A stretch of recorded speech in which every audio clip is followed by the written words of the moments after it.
Hello friends, welcome to Akul Mike Live. Today I want to draw your attention to the invaders.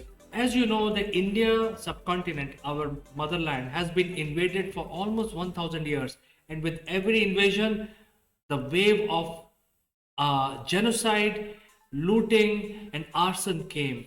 The city after cities were razed to ground, and a lot of atrocities were conducted.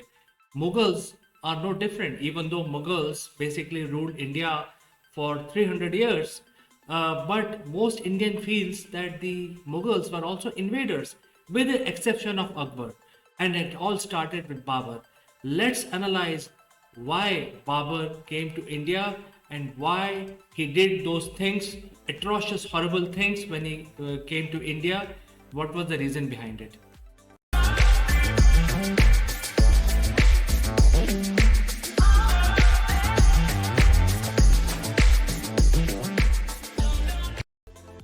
Babur belonged to a dynasty which was a mix of Mongols from Genghis Khan lineage and also from Turkey's Turkic tribes lineage.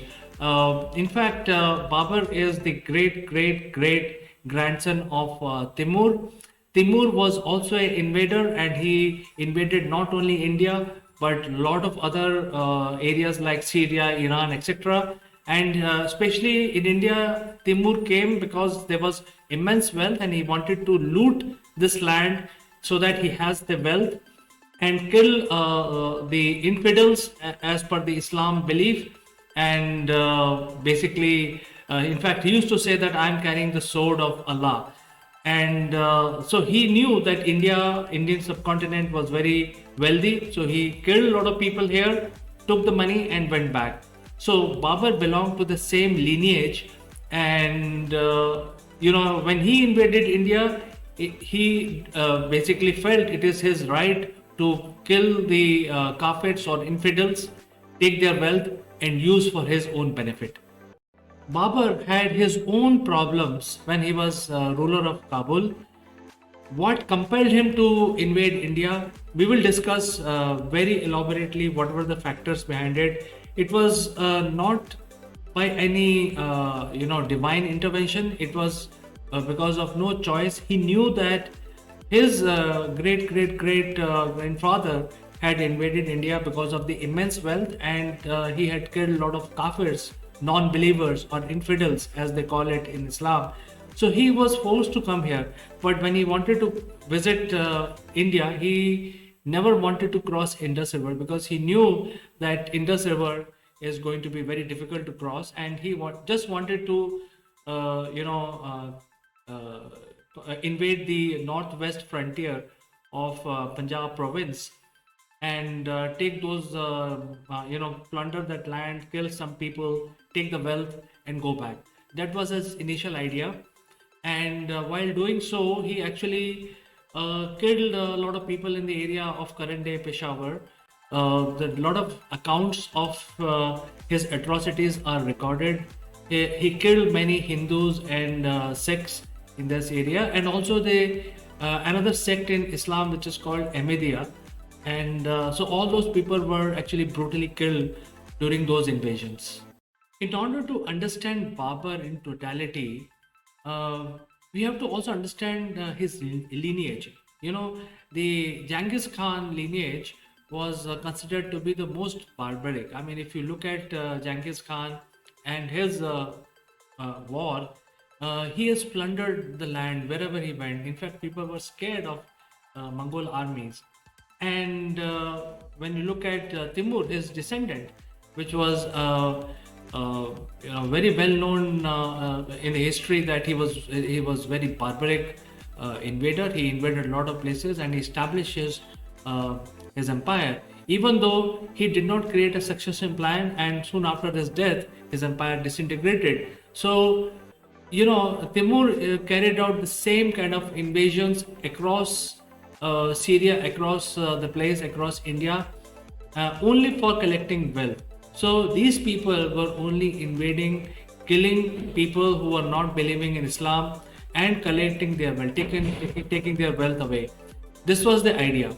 And Babur was also from the same lineage, and that is what they understood, because from their ancestry they have been taught that way. And since they are coming from the Genghis Khan and the Turkic tribe background, they were basically having the tribal notions. That means they were looking at their own benefit rather than creating an empire. So this is the background, and I think it is important to understand the effect of Timur on Babur.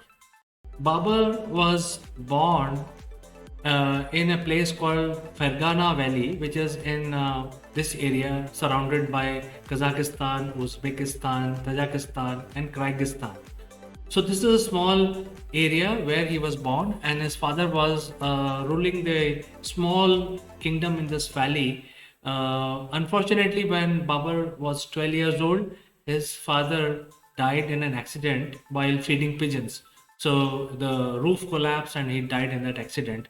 And consequently, Babur was very young, although, but he was the eldest son of this gentleman. He was given the throne to run Fergana Valley. So you can imagine, at age of 12, Babur was coronated as king of Fergana Valley, and there was a lot of opposition. I mean, if you look at his immediately coming to power at the age of 12, he was just a kid. There were a lot of opposition from his cousins and all that. There was a war going on in terms of gaining control of Fergana Valley within his own family. So he had to battle that out at very young age. So he is almost a kid, he was exposed to all this political and treacherous things very early on. And his childhood was, because of that, was shaped differently. And in his neighborhood there were large Uzbek capital, which is now called Samarkand. And it was his dream to basically at such young age to go to Samarkand and get that Samarkand under his kingdom. That was also his dream. So at very very very early age, when people just play around with friends and they have nothing else to do, Babur was forced to become not only king but also to fight internal treachery, also plan invasions, and be like a king at such a young age. In 1501, Babur created an army and invaded Samarkand, was able to defeat the Uzbeks there and capture Samarkand. But as soon as he captured Samarkand, he lost control on Fergana Valley. So, all this was happening when he was just 15 years old. So he captured Samarkand, and which is one of the, in those days, was one of the major town in that whole area. But he lost his, parent kingdom, which is Fergana Valley. So then he left a general in Samarkand and invaded again back to Fergana Valley, where he got defeated. So when he actually got lost in Fergana Valley, while this battle was going on, he also lost control of Samarkand. So after this battle at age of 15, he had nothing left with him. He was actually living with nomadic tribes. He has lost Fergana Valley, and he has also lost Samarkand. He has also lost his army, and he was living in the mountains along with the nomadic tribes.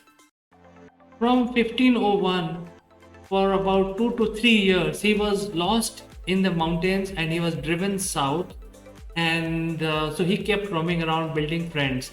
So in those days, the Kabul area, which is surrounded by a lot of mountains, was not very popular place. It was, it is something that nobody was interested in. So in 1504, he actually became the king of Kabul area. Kabul is supposed to be very, very treacherous place with no resources at all. All the rich resources, cultivation, farmland, etc., were taken by other kings, leaving behind this treacherous land of the Kabul area, where Babur found shelter, he found friends, and he was able to basically become king of no man's kind of a land called Kabul. Even though Kabul today is a capital, but in those days it had almost zero value as far as the old kingdoms are concerned in that area. So Babur became the king of so-called a small province called Kabul, but his dream of recapturing Samarkand was always there. He knew that in his Kabul there was always no money at all. There was no trade going on, there was no farming, and there was no taxation. There's nothing at all. So he had no money. So even though he was ruling Kabul, his reign was not very rich. In fact, he had no money. He had no money to even erect the army. So while his dream of invading Samarkand and also invading Fergana Valley, which is his hometown, always remained a pipe dream, because he had no money to raise an army, and he knew that. So this is the history. This is a actual history of why Babur decided to raise funds so that he can erect an army to invade Samarkand. This was his major idea in his mind. While Kabul area gave him a very peaceful existence. He was in Kabul area for almost 10 to 15 years, and if you look at his life, this is the most peaceful life Babur had. You can imagine, how a kid at age of 12 is thrown into cauldron of politics and treachery and a war and a conquest, etc. So Babur was able to find peace when he was at Kabul. But his dream of reconquering Samarkand always remained in his mind, and he kept planning for it. He knew he needed a lot of funds in order to raise the army. He also knew that he has to look at some new techniques, because Uzbeks were very, very powerful, and whatever he is not going to defeat them in straight war. So he needed a new technique in order to go against the Uzbeks of Samarkand. So he became very friendly with Ottomans. If you remember, Ottomans are the people who actually invaded later Turkey, established Islamic rule in Turkey, forcibly converted everyone in Turkey, current day Turkey, from Christianity to Islam. So he actually came in contact with Ottomans. Ottomans gave him some techniques which they had developed about artillery, using the gunpowder into the field artillery. See, the artillery has been in use for almost 600 years as a siege weapon, whereas Ottomans were actually developing a new techniques where they will use it along with their cavalry, use that as a field artillery. So some of these techniques were given to Babur as a friendly advice, and then Babur had this knowledge, and then he started creating his own techniques. I think the point to remember here is that Babur has been fighting war from very, very young age. He was just 12 when he started fighting war, and he started planning campaigns. So he was a sharp mind. He was also very learned. So when he got this new input, new techniques of strategizing the battle, he incorporated all of that into his own plan without invading Samarkand. So the whole idea was to basically reconquer Samarkand, and he has the techniques, he had the time, peaceful time, to methodically plan his invasion of Samarkand. The only thing remained now is the money. How do you raise an army of soldiers and mercenaries so that they can fight the Uzbeks, very powerful Uzbeks who are holding the power in Samarkand? So to collect the money, he remembered his great grandfather Timur's approach, where you can come down to India, invade the land, kill non-believers like Hindus, plunder their cities, burn their cities, loot the area, collect the wealth, come back and erect your army. So this was the idea which prompted him, Babur, to come to India, and because of that he invaded India, but he never wanted to cross Indus River. So he had enough enough money. He knew that he didn't want any extra problems. He knew that these kings are fairly small and very weak, even though they are very rich. So he actually conquered and plundered the land up to Peshawar, and he got some money. While he was actually stationed in Peshawar, I'm not covering the entire history, but a lot of things happened where he was invited by the cousin of Ibrahim Lodi. Ibrahim Lodi was the Sultan of Delhi Sultanate at that point in time, and as you can see in this map, this was his area, surrounded by Rajputs on the south and other kings, very strong kings on the east, and on the west his own Ibrahim Lodi's own cousin said that Babur, why don't you unite with me and we will defeat Ibrahim Lodi, and there are a lot of riches in Delhi, so you can actually get access to that money. So because this aspect of collecting money so that he can actually conquer Samarkand, collect a lot of money and go back to Samarkand so that he can acquire his own motherland and also Samarkand, which was his childhood dream as part of his conquest. So he agreed to help basically invasion of Delhi Sultanate, and that battle was fought in Panipat. It is the first battle of Panipat. We will discuss about that next. The Battle of Panipat, first Battle of Panipat between Ibrahim Lodi and Babur was fought, and this is a turning point in Indian history. Why? Because Babur was an invader. His only idea was to invade India, plunder the land, killed a lot of thousands of people. In fact, this is a time when Guru Nanak had witnessed the invasion of Babur, and he has written a lot of things about Babur's invasion. So we can get a lot of inputs from that text. Also, a lot of people actually in Delhi, because Delhi was a rich state being ruled by Lodis. So he actually invaded Ibrahim Lodi. Ibrahim Lodi was a very powerful king, but he was not strong. He was not as strategic, as battle hardened as Babur. And therefore, when we say that Panipat battle, first battle in 1526, it was a turning point because Babur came with a strategy of using gunpowder in field artillery. And he had only 10,000 soldiers with him, but he had the field artillery with him, which is a new tool. And Indian side had no idea how to fight the field artillery, even though in Ibrahim Lodi's army there were 100,000 men, very strong men, and he had 100 elephants as part of his contingent. The Babur planned the whole battlefront using his cavalry and field artillery, and he attacked these 100,000 men, even though he was 1/10 of the army of Ibrahim Lodi. But he had the artillery. The sound of artillery rattled the elephants, and they trampled their own soldiers. They went out of the ranks, and Ibrahim Lodi had no idea how to fight this because he has not seen the artillery being used in the battlefield before. Artillery traditionally at that point in time was used only as a siege weapon, where the artillery was used to destroy the walls of the fortified cities. But this time he's using the artillery, Babur is using artillery in the open field. And that was basically a surprise for Ibrahim Lodi. Ibrahim Lodi, along with his entire army, perished in this battle. Not even a single soul survived, not also the 100 elephants.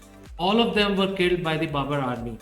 And this is a turning point. So he gained control of Delhi Sultanate. He actually got so much money, and he also got control of Agra, because now he has become part of he has got the riches of Delhi. We all know Delhi was a very rich state. He got so much money, he was satisfied. But then he knew that this is not the time when he will have to he can sit back quietly, because on all sides there were enemies. So this battle was fought in 1526, where he was victorious. But I keep repeating this statement time and again, that his idea was not to come and settle down in India. He wanted to loot and go back so that he can actually go and attack the Samarkand. But he was then challenged by the Rajputs. And within 6 months, he had to fight 2 battles with Rajputs, plan it and fight it.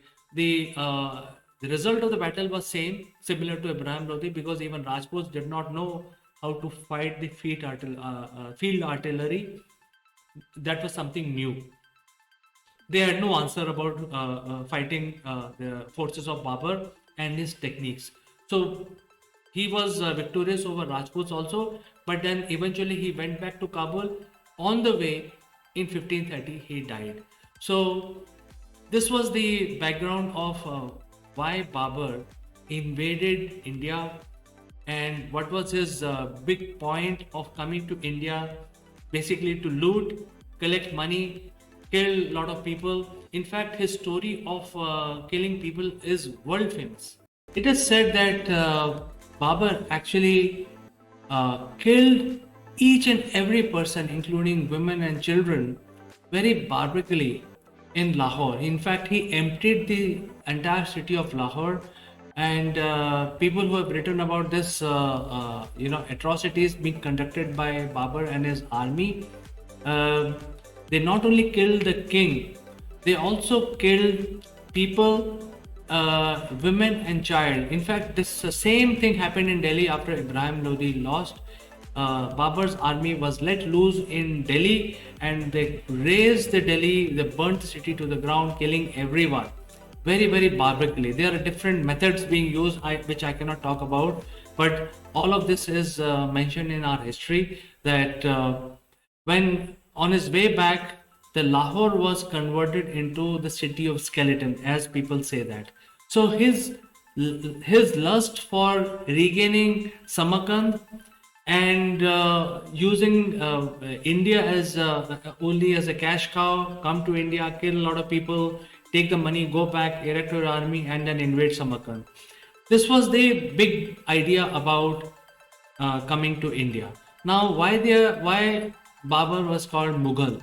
Because Babur was known as Mongol in his own Islamic world, because his lineage is basically coming from Genghis Khan and the Turkic tribes. So he was identified as a Mongol, which in Turkey is called Mughal. So essentially, that is what Mughal means.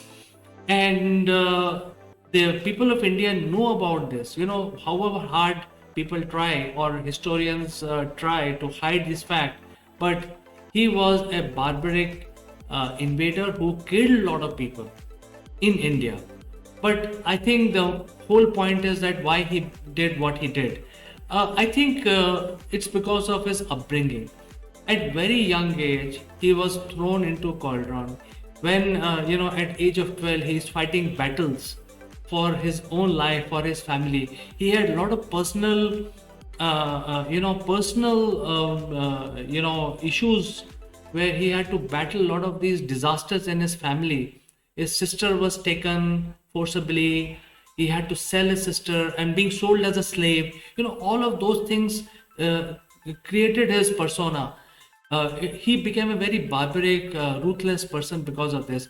That means, at very young age, he started doing all these things, and throughout his life, except 10 years in Kabul, the entire life he was battling people from all sides of all kinds within his family. His cousins and all, they were actually they were fighting with him, and they wanted to throw him out and his family. So there are a lot of such issues actually which shaped him as a person. So I think that is this is what my analysis says, that if you don't have a good childhood, you will become like a person like this ruthless person. However, in his end days, he had written a letter to Humayun, and he actually advised Humayun that a place like India, if you want to establish your own kingdom in India, because you don't want to be, you should have some place safe which you call for yourself, and Samarkand looks like a pipe dream. So in that letter, he had advised Humayun that in a place like India, you have to be very pluralistic in nature.